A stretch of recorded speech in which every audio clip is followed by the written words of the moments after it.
Lives. Sure is. Hello and welcome everyone.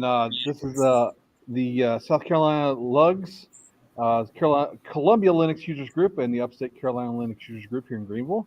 We have with us tonight our guest Dan Calloway, who's actually a part of the Western North Carolina Linux Users Group. When do y'all meet? We meet the first Saturday of the month at noon. All right, and it's currently all online. If I understand. It's all online, yeah, and you can just go to the Google Groups and join it. It's open to join, or you can go to our website at wnclinuxusersgroup.com, and there's a link there to the actual forum or the Jitsi for the platform. Great, cool.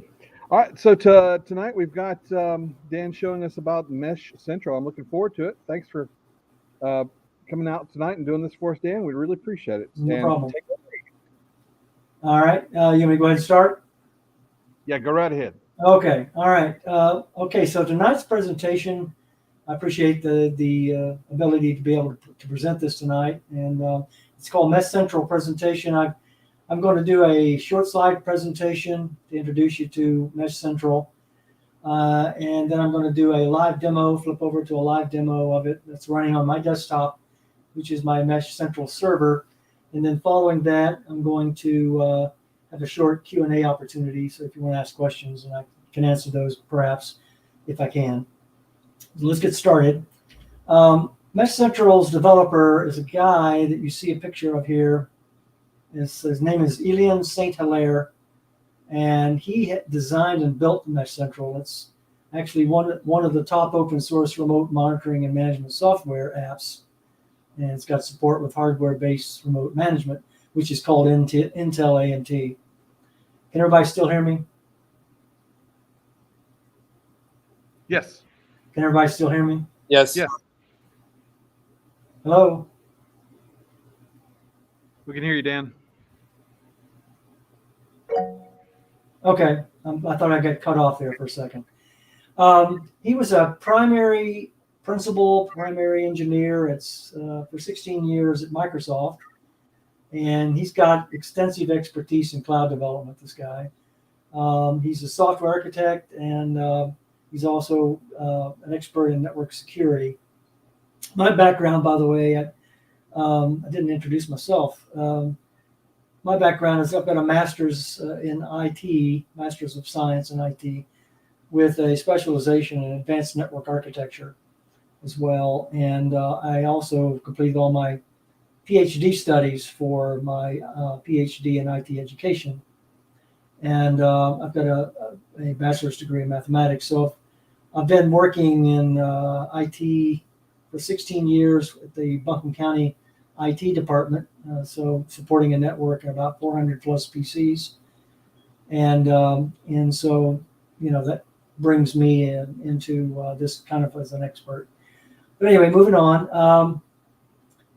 Ylian also authored remote management cloud software. He's got over 6 million downloads of his MeshCentral server. And Fortune 500 companies use his product. He's authored 21 patents, received 2 Intel Achievement Awards, has 10 Intel Awards for public speaking and software community engagements. He's fully bilingual, English and French, and he has 3 citizenship ships to his name, US, Canada, and France. Okay, so introduction here to MeshCentral. What is it? MeshCentral is a web-based Node.js remote desktop management and monitoring solution. It uses WebRTC, which is Web Real-Time Communication Protocol, to do what it does. It was further developed by Intel for use in Windows as well. And it's been released under the Apache 2.0 license. It provides real-time access to your computers on the network and on the internet if you want to extend it to go outside the boundaries of your network. It's ideal for managing remote workforces and distributed IT environments as a result of that. So it's basically a help desk tool. Remote desktop management offering is that it can do file transfers, it can do system monitoring, it can do power management. In other words, You have the ability to turn machines on and off and put them to sleep and bring them out of sleep and that wake on LAN and that kind of thing. And it also has a security end. It's very secure. If you use an SSL certificate like Let's Encrypt, if you go outside on the internet. I'm not doing that right now. I'm just doing it locally on my network, monitoring my devices, and so I have a self-signed certificate for that purpose. The product is compatible with Windows, Linux, macOS, and Android, so it's cross-platform, but it does not support currently iPhone or the Apple products, tablet, and that kind of thing. But that's being looked at, being worked out. The homepage for MeshCentral, if you're interested in beyond this presentation, is included here, and it's meshcentral.com/info. And by the way, there'll be an email that will come out around 9 o'clock. I've got it scheduled to be released that has all of these slides, so you don't need to take notes or worry about that. Key features of the product: remote desktop management, RDM. Again, as I mentioned, file transfer and sync capability, system monitoring and reporting, which is a great feature that I use tremendously in my own network, power management and wake on LAN capability, and then for security end, it's got two-factor authentication, secure sockets layer security for the browser, because it is browser supported. Obviously, that's how it runs, and it's a web product, and user management. Network management advantages for MeshCentral is provides a centralized platform for managing devices. It offers a wide range of features. It allows administrators to remotely manage and monitor their devices.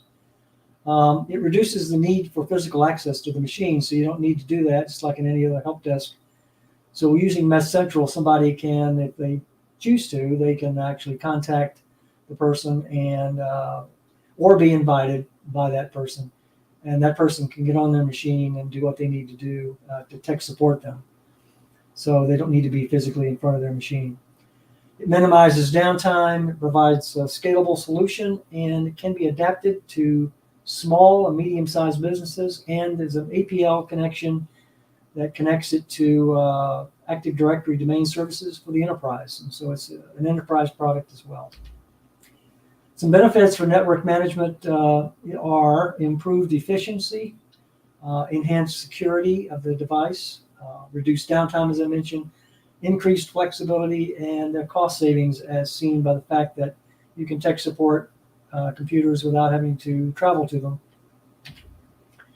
Client server architecture is, it's got a server components, preferably dedicated. So right now, as I mentioned, I'm running mine MeshCentral server on my desktop computer, which is running AV Linux MX Edition. But the preferable way to go is to have your own dedicated box that you're not using as a desktop. But you can use your desktop computer. It's not a problem to do that. You can also use a cloud server to do that, which is actually the way to go. And you can do that to manage your device access. Provides administrative tools. Client component is called the Mesh Agent, and that's installed on each device to be managed. And I'll get into that on the live demo. It allows the server to be remotely accessed and to control and access remote devices. MeshCentral server and the agent communicate over the LAN or the internet using a secure WebSocket protocol, and that's the SSL and the WebRTC. It enables real-time access and control of devices. It provides a scalable solution for managing those devices, and it's also ideal across organizational types and size. Some server-side requirements is the server itself requires a modern web browser like a Chrome, Firefox, or Brave. I'm not sure if it works on the browser for Windows, Bing. Haven't tested it for that because I don't use Windows. Server components should be installed with a minimum of the following: 2 CPU cores, 4 gigs of RAM, and 16 gigs of storage space, and my desktop computer meets all those requirements. It requires a valid SSL certificate for secure communication with client devices. It can be run, as I said, as a Windows service, And it also can be run as a Linux daemon, or it can be run as a standalone. But it's as a Linux service or daemon. You don't have to worry about closing or keeping the terminal open, rather. You can close the terminal and keep going. And that's the way I've got this one running, as a Linux daemon. It's highly customizable. There's a config.json file that's located under the node_modules directory that you can use to configure it. And you'll see what I mean by configure when I get into the live demo. It can be extended using APIs and plugins. The server-side requirements continued here. As the MeshCentral agent is the MCA, the client component of the MeshCentral server, and it is cross-platform compatible. The client component can be installed as a service or standalone executable, as I mentioned. Minimum system requirements for Windows is the server itself can be installed on Windows Server 2016 or later, Windows 10, or Windows 8.1. Not sure if it's been tested for Windows 11 yet. For Linux, the MeshCentral server rather can be installed on CentOS 7 or 8, Debian 9 or 10. Haven't tested to see if it's compatible with Debian 11 yet, or 12 now that 12 is out. Fedora 29, 30, 31, 32. I think we're up to Fedora 38 workstation now, so this is kind of old information, I believe. Ubuntu 16.04 LTS, 18.04 LTS, 20.04 LTS, or other compatible distro, or derivative of Ubuntu, which should be fine. And the agent can be installed on macOS High Sierra 10.13 or later, or Android operating system. The installation procedures for installing MeshCentral is you can either download the installer from the MeshCentral website or the GitHub repository, or if you're using Ubuntu or a Debian-based system, you can do the following. You can run sudo apt install npm, which is to install the Node package manager. You need to have the Node package manager installed. Not every distro of Linux has npm installed by default. Mine did. You then, after you get npm installed, then you can use mkdir, and you can make a directory. You can call it MeshCentral or whatever you want, and you can put it in your home directory or wherever you want it to go. It doesn't really matter. It's not bound to any particular location. I installed the MeshCentral directory and I put it in my home directory. Once you get npm installed and you get your MeshCentral directory installed, then you can use npm to install MeshCentral. Once you do that, and that's the npm install MeshCentral command. Once you do that, then you have about 155 files that comprise the program that get installed under the node_modules directory under MeshCentral.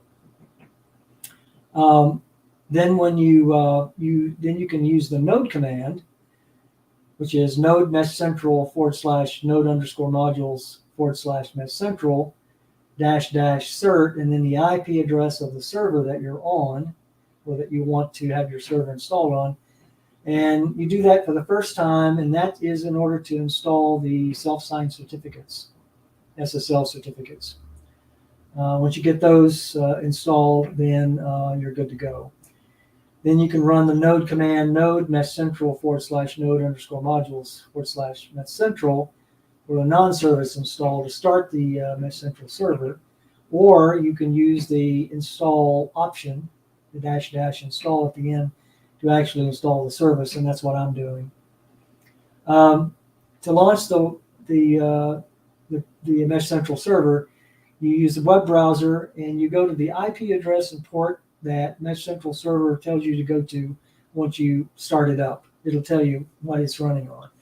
It normally starts on a non-secure port 81 or port 80 or something like that, and then it shifts over to a secure port 443, 444, or whatever. If you're running Windows and you're running Intel AMT, it'll shift over to port 4443. You can visit my website or the website for WNCLinuxUsersGroup.com, MeshCentral open source RMM application for more details on how to install and run and configure MeshCentral. I did an article up there on the Drupal website. Okay, and the first account, when you start up MeshCentral for the first time, the first account that gets installed is the admin account. And then there's no admin account after that. So that's the first account. You can use Docker or Docker Compose to install MeshCentral. And in fact, I may do that later on because that's a better way of doing it. So we can get a little more granular control over the server by doing it that way. And I can use another application that I have called Portainer to actually be the manager for those Docker containers and manage it better that way. It simplifies the installation, and the deployment process is much easier because it's containerized. Are those on Docker Hub, Dan? What's on Docker Hub? The Docker containers you're referring to, or do you have to build your own? No, it's on Docker Hub. Okay. The SSL certificate specifies a valid SSL certificate to enable the secure communication between the MeshCentral server and the client devices. When I get to the live demo, you'll see that mine, it says it's not secure, but it's not a concern because I'm using it locally only. It's not open to the web. As long as you're not open to the web, you're okay. And it's a secure way that way. Nobody can get into it. Port number it chooses a custom port number for MeshCentral server to listen on.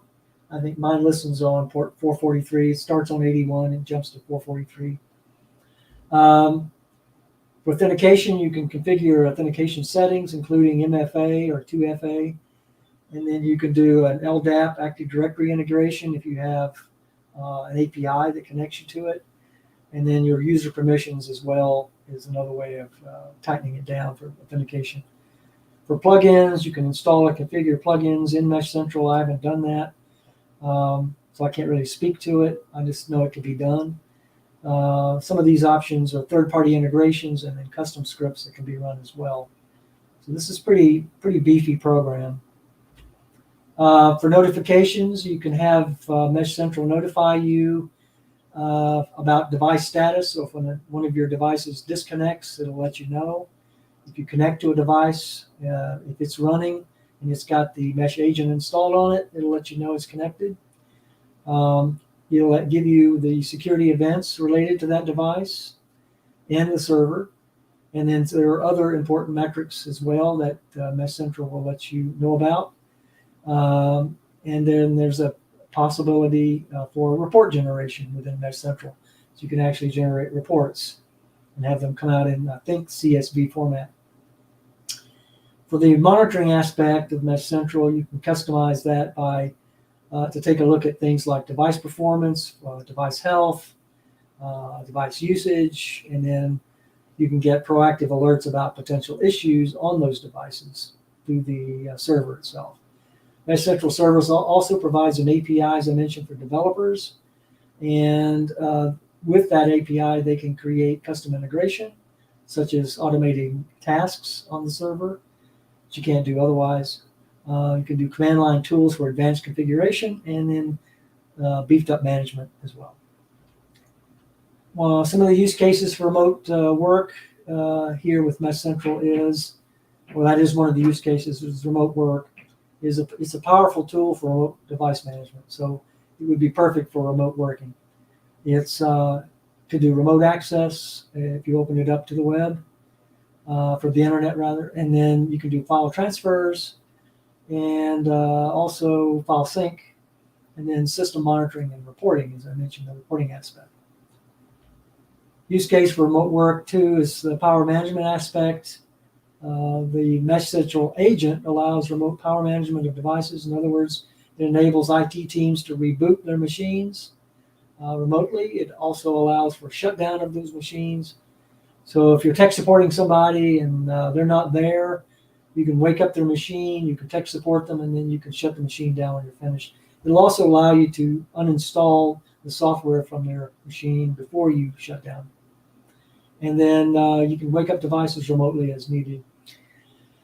It's a web-based interface. It's easy to use and accessible from anywhere in the internet connection that you have, and it makes MeshCentral ideal for remote work environments, as I mentioned.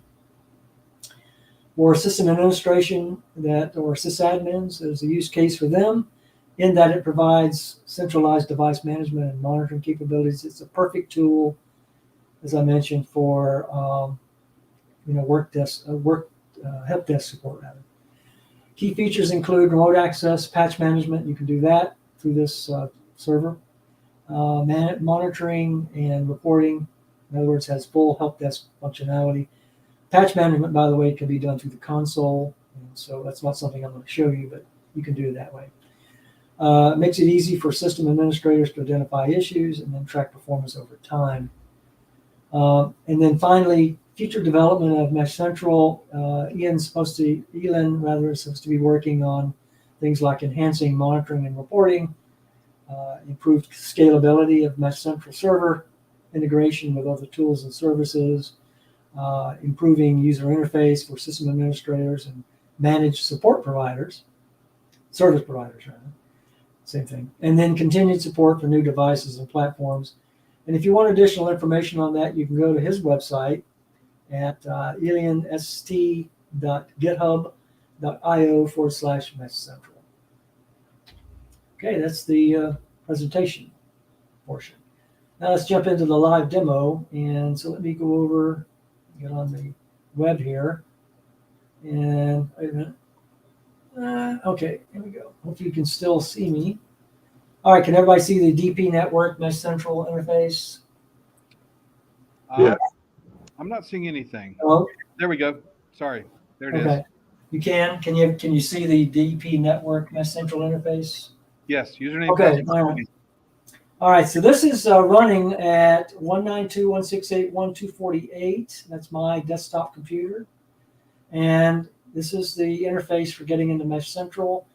If I click this button, I'm going to log in to MeshCentral. It's asking me for a token. And that's the two-factor authentication token that I set up using my Google Authenticator. So let me put in my code rather. And of course, it changed the code while I'm trying to put it in. Let me do it again. 710-754. And log in. All right, and so here we are. Okay, so this is configured here using the config.json file. I called my server DP network, and I call it MeshCentral so I can identify it. And this is the MeshCentral server interface. All right, and so we're looking at the My Devices. And what I have here is I have 4 groups set up. I grouped my devices. I don't have to do it this way, but I choose to do it this way because it helps me. So I've got a laptop group. I've got a MeshCentral server group with the MeshCentral server in it. I've got the single board computers group with my 2 Raspberry Pis. I've got a Model 3B Plus and a Model 4 gig. And then I've got a virtual machine group, which I've got 1, 2, 3, 4 virtual machines. Only got one of those powered up right now, and it's the Fedora 38 workstation. And going back up here to the top in the laptop group, you can see with the Acer Aspire laptop, for instance, it says agent and powered. And what that means is the Mesh agent has been installed in the machine so that it can communicate with the server, and it's powered, which means it's turned on. Okay, so agent and powered means it's agent installed, powered up. And so what I can do, and let me just demonstrate this real quick. Well, let me say this before I get started. If I want to bring in a new device, I click this Add Agent button, and it brings up this Add Mesh Agent window. And if the operating system of the device I want to connect to the Mesh Agent server, which is the MeshCentral, is Windows-based, I keep it here. I can down arrow and select whether I want a background or interactive, background only or interactive. Hey, Dan. And then I'll come down here, and if I can, I can choose either. Yes. Is it possible to make the font larger? I don't know. I may lose some of the interfaces. Are you sharing the window or are you sharing the full screen? Full screen. Okay. Are you seeing just this window here? No, we're seeing everything. It's just very small for the screen, for our screen. Okay, how about now? Stream. Is it better? No change. Oh, I moved it up. Let's see. How about now? That's a little better. Yeah. Yeah. Go a couple more. 2 more, maybe. I'm afraid to go much higher because I'm going to lose something, I think. Yeah, I'm going to start to lose stuff if I go any higher. How about now? That looks great. Okay. So if I'm running Windows, I want to connect to a Windows machine, then I can select this 32-bit exe file, or I can select the 64-bit exe, or I can select the ARM 64. This does support ARM 64-bit for Windows. All right. If I want to connect to a Linux-based machine, then I can select down and select Linux BSD. It will connect to BSD as well. And it brings up the script. And all I have to do is go over here to this copy button and click it. And it copies that to the clipboard. And then I can create a file or whatever I want to do, put it on a USB stick. If I'm connected on my network to a NAS, I can upload it to that. And then I can get on the machine that I want to connect to, and I can run the script. Once I run the script, what happens is then the agent gets installed, it gets powered up, the agent connects to the server, and then I get this agent powered notification. All right. So this Acer Aspire laptop running, I think it's running Modiccia Linux, has those things already in place. And so what I'm going to do is I'm going to click it, bring this up, and it brings up the general information about the Acer Aspire laptop. It says it's in the laptop group. It says it's running Modiccia OS. Is running at 192.168.1.243 on my network. I have put no description here, but I can just click this button if I want to add a description. I'll do that later. It's Linux 64-bit mesh agent is installed on it. It's running Ubuntu 22.04.2 LTS or equivalent. The active user is myself, Data Pioneer, and et cetera, et cetera. Right now, I think for notifications, I've got none, but I can check these boxes and tell it when I connect or disconnect, I want to see it. And so there we go, connect and disconnect. All right. Going across the top, if I want to get on the desktop itself, this is WebRTC, all I got to do is press that button and click the connect button, and it brings up the interface of the machine itself. Now, I can make that larger by going up here to this screen button here and clicking it here. All right. Or I can actually hold the shift key down and click it. It brings it to full screen. All right. So that I can get on. Now this is what you're looking at here is an actual, it's not a dummy screen. It's the actual screen itself. And so I can get in here and I can log in.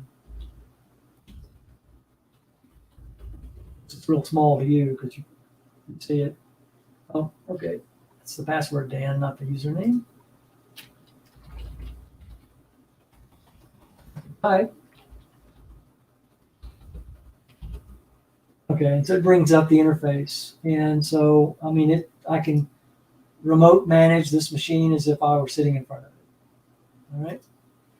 And so let me go ahead and disconnect from the desktop. Next thing I can do is I can go here to the terminal, and I can click either connect to get a root connection, or I can right click and do a root shell, user shell, or login shell. I like to connect via the login shell. So I can connect the login shell, and all I got to do is put in the login, which is Data Pioneer, and the password. I'm logged in. It's the same as SSHing into the device, but it's just as secure, if not more so, but it's quicker. Okay, and I don't need to issue an SSH command to do it. And so now I can do, an LSH or whatever I want to do. Get into the machine. I can run commands here. So if I wanted to do, sudo apt update, I won't run it, but sudo apt upgrade. I can run that command and I can fully update my system. All right. Okay, so let me get out of that. I can disconnect from that. There's a files button. I can click that and click connect, and that shows me the files on the machine that I'm connected to, which is my Acer Aspire laptop. And I can work with that. Okay, and I can upload files to this laptop, create new folder, find, find programs or find files rather on this machine using this find button right here. Okay, so let me disconnect from that. And there's an event log connected to this device, and it gives you a running list of, just like in Windows, gives you a running list of things that you've done. And I've recently updated this machine, so there should be a notification here somewhere where I've updated it. I don't see it right now, but it's probably there somewhere. And so it's an event log, and I'll show you something about that here in just a moment. There's a details tab that I can go to here, and it shows me granular information about this device over here on the right hand side, right down to the network connections, the BIOS of the motherboard, manufacturer, the vendor name of the motherboard, all of that stuff. I mean, it's pretty robust here, pretty sufficient to identify your machine for you. And then there's a console, and there is a help functionality within that console. If you run a command here, you can run it. And if you want to run a command using the Run Command button on the General tab, you can do that and then come to the console, watch it being run as well. So let's go back to the General. Okay, so if I go back out here, click on My Devices, that was to get to the Acer laptop. Now, if I want to go to the Raspberry Pi, it's just as easy to do that. I won't go through all of this, but here's my Raspberry Pi single board computer. It's on a different IP address, of course. If I want to go to the desktop, I can click that, click Connect, and it brings up the desktop of the Raspberry Pi. That is very quick. That's what WebRTC does for you. And allows me to get on there. If I can want to get on the terminal, right click, and I can do a login shell here as well. And I can do Pi and put in the password. All right, and then if I want to do a sudo update, let me just do a quick sudo update. Oops, sudo apt update, sorry. Ahead of myself. Update the cache. And so once I do that, I'll show you real quick here. I can leave the screen, by the way. I can click on another one of these buttons, and this keeps running. It doesn't stop it. So once I'm done with that, okay, what I can do is I've updated the system. So what I can do is I can come back over to the General tab, come down to Notes, all right, and you bring that up. And I can come over here, and I can say Updated App Cache on this device on 6/13/23. Let me copy this first because I've got a reason for copying it.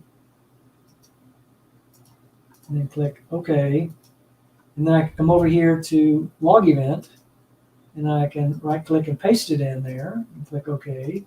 And then come over to the Events log. You can see what I had there, Update Cache, App Cache on this device on 6/13/23. So what I did basically is added an event to the event log for this device. And the importance of that is that if somebody else is monitoring my devices as well as I am, or if I come back to this machine, this Raspberry Pi single board computer, a week from now, and wonder, when's the last time I updated the app cache on this machine, I can go down here to Notes, and there it is. Or I can come over here to the event log, and there it is. Okay, so I know what I've done. That's last time I touched the machine. If somebody else is on this system, MeshCentral server, and they do something, I can come into Notes and I can see what they did. All right, so I don't reinvent the wheel. Okay, so that's the first tab, My Devices. If I come down here to My Account in MeshCentral, I can manage the Authenticator app, and I can do it this way. I don't want to do anything here because I'll remove the 2FA that's already on it. But if you haven't installed 2FA initially, you click OK, and it'll bring up a QR code, and then you can connect to Google Authenticator or whatever you want to for 2FA purposes. You can manage security keys. So if you've got one of those keys, you can add a key here, one of those QB keys or something like that. You can add the key and And that's how you can access the MeshCentral server as well. You can manage the backup codes. And so these are the backup codes, and I've used one of them already. So if I forget my password, username and password, or 2FA fails for some reason, the web's down, I can come in here and I can use one of these codes and I can get on the server using that. Or I can generate a new token. I can create my own code here if I want to get on one time. Okay. So that 2FA is not a hindrance. I can manage the backup codes. Oh, I just did that. Sorry. I can view previous logins as well on this using the MeshCentral server, so I can see when the last logins occurred. If there were any invalid logins, that would be what I would look at if somebody else was using the machine. See who it was that tried to log in. For localization settings, I can use the browser value for language or date and time, or I can come up here and select a language. I usually let it stay on the browser value. All right. For notification settings, I can tell it what I want to see or what I don't want to see. I don't have any Windows machines, so I don't need to use Intel AMT desktop, which is a hardware device. But I do want to see notifications, connections and disconnections and such. You can change your email address by clicking that. You can change your password. You can delete your account if you want to do that, or you can create a login token to log in as well. If you come down here for the device groups, it tells you what those device groups are. If I want to create a new group, I can click new, give it a name. I can type what type of agent I want to use. Okay. And then I can just put a description in here and click OK. I don't want to do that. I'm going to cancel. Let's come on down. If I want to do my events, this is the my events, not for the device that I was just on. This is for the server. Okay, but this is for everything. This is for all devices and the server itself. So this is for the entire MeshCentral system. Anything that gets logged on an individual device gets logged here as well. And so this is the event log for that. Come down further, this is the My Files, and so you can control your files here. All right. And then for the next one, this is your My Users, and you can add different users. I've added one user here, test user, okay, with that email address. And so this particular user, test user, has the ability to log on to the server and to do things. Now, notice over here on the right-hand side, it says partial permissions. I click that. This tells you what this person has the ability to do. This person only has the ability to back up the server, to restore the server, or update the server, nothing else. You can't add users. You can't delete users. You can't create events. You can't access other devices. You can only do stuff with the server. And that's the way I set it up as a test. And so that's why it's got partial permissions. Of course, myself, I'm the administrator. I can do everything. And then finally, you've got the MeshCentral My Server interface. So this gives you some things that are going on in the server. Like in the middle here, you've got CPU load for 0.83 for 5 minutes, 10 minutes, or for 1 minute, 5 minutes, and 15 minutes rather. Anything under 2 here is great. All right, so it's no load on the server. Available memory, 6.6 gigs free out of 15.5, which is really 16, supporting 15.5. And then these are the user accounts that I have, the connected users, the relay counts, the device groups. I've got 4 user sessions that I've got going right now, no AMT, Intel. I've got 5 agent sessions running, connected to 5 devices, and 2 relay sessions. I can come up here and click on the download server backup. That goes out to my local machine, which is the server, and I can actually create a DP network backup for 6.13.2023.zip. I can back up the entire server and put it in, not here, but I've got another location where I put it in. I can't remember exactly where it was, to be honest, but I've got a backup location for those backups, and I store it there. So if I run into a problem, this thing falls over, I can back up the server using the restore server with backup, and choose the file, and then click OK, and it will back up the server as if nothing happened to it. So I don't lose functionality. If I want to check the server version, I can click that, and it says that the current version of the server is 1.1.5. The stable version, however, is 1.1.0, and that the latest version is 1.1.6. So I'm running one version behind the latest version. If I want to update it, I can click the latest version, I can click OK, and it'll update it for me. I don't want to do that right now. It'll actually upgrade the server for me to the latest version. I want to look at the server error log. I can click that, and it says the server has no error log, which means the server is running great, no problems.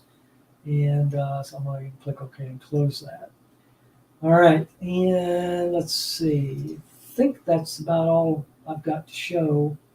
You do have some features here for columns. I can show the column view, which is what I've got. I can click another view, which is a list view, which I choose not to use. I like the column view better. And then these two views, which I really don't touch, desktop view and another desktop view. And then last but not least, I've got the ability here to click this, and I can do a left bar interface or not a left bar interface. If I go to, let's see, I go to the top bar interface, I can click that. If I want to go to dark mode or night mode, I can click that, which is what I'm on right now. I can click this button to get fixed width interface, or I can click this button to get a footer bar down at the bottom, which is what it's showing right now down here. Okay, and so let me get out of that. And other than that, the only thing else that I had to show you, I think, was to go out to the web to change. Let me see, I do a PWD, and actually this is the server. So if I do a CD into MeshCentral, go on that and do an LSLH, see that there's a node underscore modules directory here. And so if I CD into the node underscore modules directory and do an LSLH there, there is a file called, where is it? Maybe I'm in the wrong place. I think I'm in the wrong place. So, no, it's not under node underscore modules. It must be under the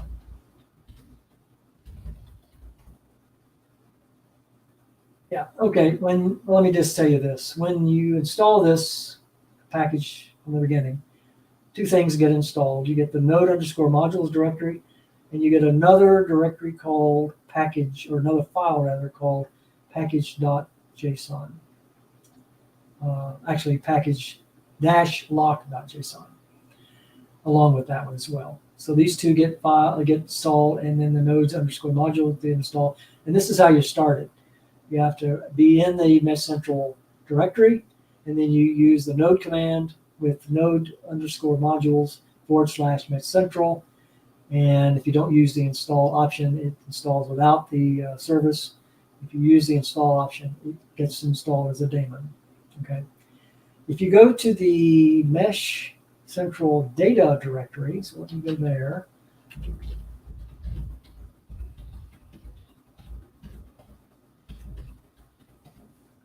This is where the config file should be, if I am not mistaken. Yeah, here it is, config.json. And if I open that file up so you can see it, let me do a sudo. Actually, I use doas. Config.json. And the password. I think I screwed up the password. Run that command again. Oh, okay, this is where the configuration is, and there's a ton of it in here, but there's a file that's even better than this. It's an advanced file that's got more configuration than you even want to look at, which is really amazing. But if you come down here, anything with an underscore or double underscore in front of it doesn't get seen by MeshCentral. Anything that's open like this gets seen. I've created a separate log file called offlog for authentication purposes, and I did it in this file. And it's at home data pioneer MeshCentral auth.log.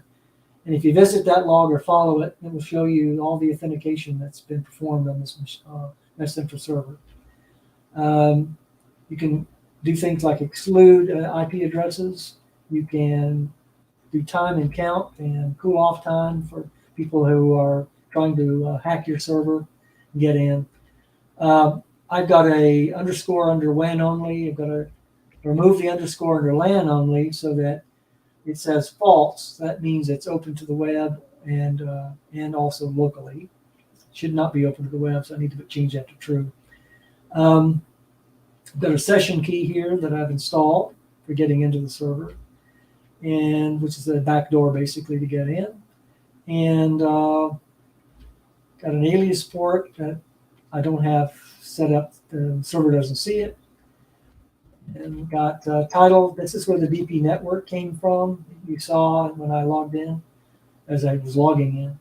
Title 2 is the MeshCentral, which you saw in the upper right. That's where that came from.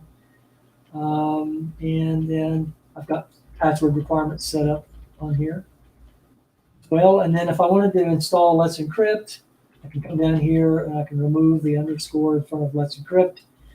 And then I can set up a Let's Encrypt certificate to get out on the web. All right, so let me get out of this and let me get back to my central server. And actually, I've got a virtual machine open, don't I? There we go. And that's the presentation. And then this is back to the server. Okay. All right, so let me log out of the server. Get back to that. All right, so I've completed the demo portion. And so this is the time for the Q&A opportunities. So if anybody has any questions they want to ask me at this point, I'm not going to guarantee I can answer them, but I'll try.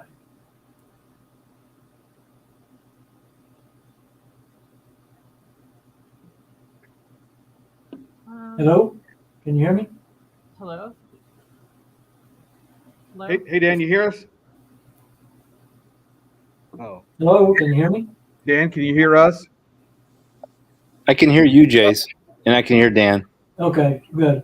This is the Q&A portion, so if anybody wants to ask a question, go ahead and ask a question.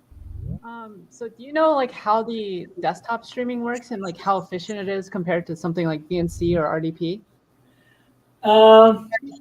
I haven't compared them myself. And I've used them in the past, the RDC and VNC, for instance, and that kind of thing.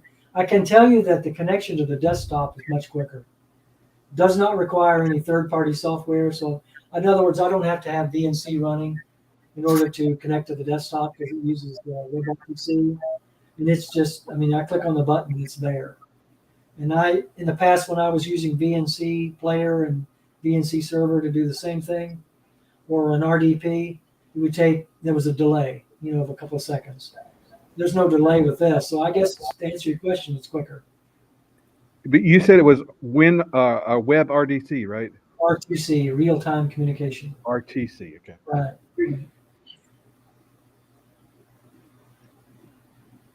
Well, that's what Jitsi uses? Yeah, Oh, it's like a peer-to-peer thing for web. Okay. Does Jitsi use WebRTC as well? Apparently so. No, okay, I did not know that. Okay, that's good. All right, I hope that answered your question, whoever asked that question. That was Olivia. Oh, okay. Questions? Any other questions about MeshCentral?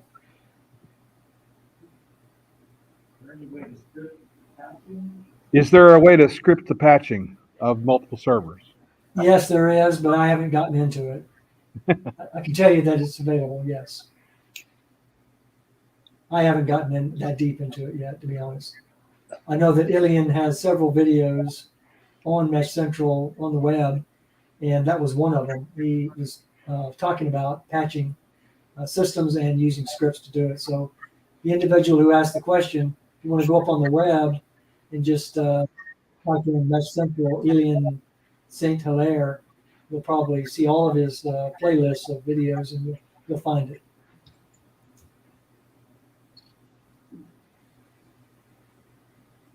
Any other questions before we conclude the presentation?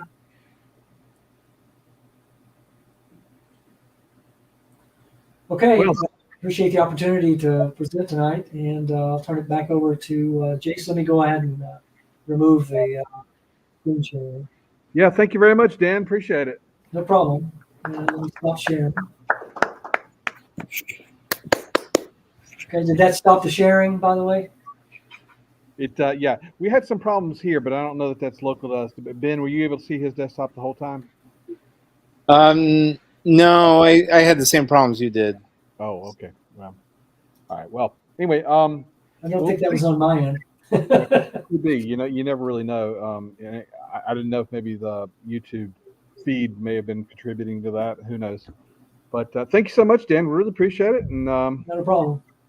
I guess unless someone has something else to bring forward, I think the stream's about to stop soon.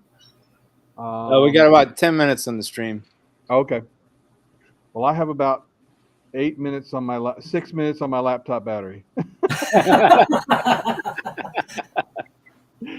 So I think unless anyone has anything else, we could adjourn. Thank you so much, Dan. Really appreciate it. No problem. Appreciate it. Take Y'all care, have everybody. a good month. We'll see you later. Bye-bye. Bye, guys.